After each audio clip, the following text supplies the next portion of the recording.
Salut chers amis en Jésus-Christ et bon dimanche à tous. Nous célébrons le 11e dimanche du temps ordinaire, l'année A. Et nous méditons autour du thème « Ce qui suit l'appel de Dieu ». Et nous méditons autour du livre de l'Exode chapitre 19, de versets 2 à 9, lettre de Saint Paul aux Romains chapitre 5, versets 6 à 11, et de l'Évangile selon Saint Matthieu chapitre 9, de verset 36 au chapitre 10, verset 8. Tout choix divin doit s'inscrire dans l'éternel programme de Dieu, et à ce titre, le choix de Dieu pour l'humanité a pour but d'initier un retour à la cité de Dieu.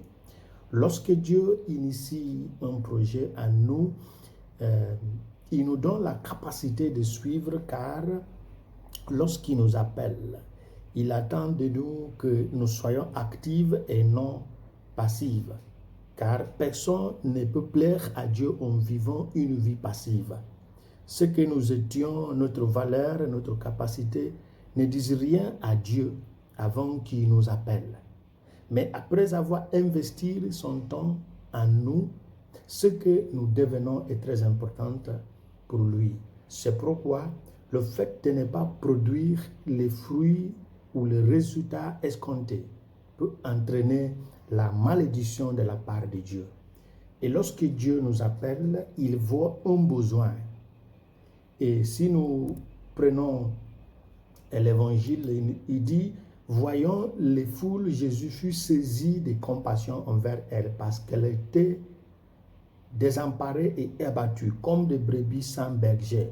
Il convoqua les 12 disciples et leur donna autorité sur les esprits impurs avec le pouvoir de les chasser et de guérir toutes sortes de maladies et d'infirmités. Le besoin et la nature du besoin des missions déterminent le type de choix que Dieu fait et la nature de l'instruction qu'il donne.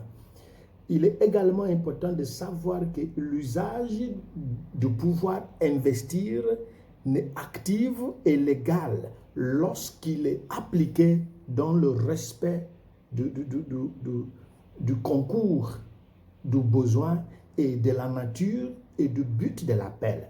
Ainsi, il est nécessaire que Jésus précise: ne tournez pas tes pas ou vos pas, ne tournez pas vos pas vers un territoire païen et n'entrez pas dans qu'une ville samaritaine. Allez plutôt vers les brebis perdues de la maison d'Israël. Cette instruction ne doit pas être interprétée comme signifiant que Jésus n'envisageait pas le salut pour les Samaritains, car Jésus a été envoyé pour le monde entier selon Jean chapitre 3, verset 16. Dieu a tant aimé le monde, mais plutôt comme impliquant que pour l'instant, le travail doit commencer à l'intérieur, car la charité commence à la maison, chez soi. Cela va dans le sens de l'expression de Jésus aux pharisiens, lorsqu'il disait: comment peux-tu dire à ton frère, laisse-moi enlever la paille de ton œil, alors que tu as toi-même une poutre dans ton œil? Hypocrite, enlève d'abord la poutre de ton œil et alors tu verras clair pour enlever la paille de l'œil de ton frère. Matthieu chapitre 7, verset 5. Par cette affirmation de Jésus, l'évangélisation ne doit pas être une moquerie de la bonne nouvelle. Les fils et les filles d'Israël ne peuvent pas avoir besoin du salut, et les messagers d'Israël seraient en train de faire des campagnes d'évangélisation en Samarie pour leur parler de la conversion, de repentance. Cela est confirmé par le contenu du message, et en allant proclamer que le royaume des cieux est tout proche. Guérissez les malades, ressuscitez les morts, purifiez les lépreux, chassez les démons. Vous avez reçu gratuitement, donnez gratuitement. La fidélité d'un disciple dépend de la mesure dans laquelle il obéit aux instructions de son maître. La vie des disciples consiste davantage à faire ce que le maître entend du serviteur qu'à essayer de plaire au maître en fonction de ses propres initiatives.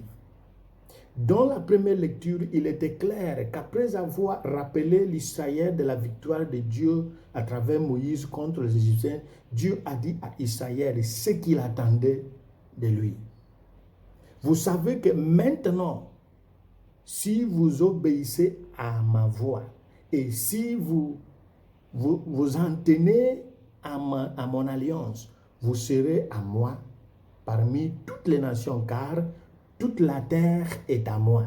Je vous considérerai comme un royaume de prêtres, une nation consacrée. Cette affirmation signifie que l'obéissance à la voix de Dieu nous met à part pour être la source de sanctification des autres. Parce que là où il y a un prêtre, il doit y avoir d'autres personnes à qui il rendra service de sanctification. Lorsque nous parlons d'une nation consacrée, une nation mise à part, cela implique qu'il y a d'autres parties du monde, d'autres nations qui ne sont pas consacrées.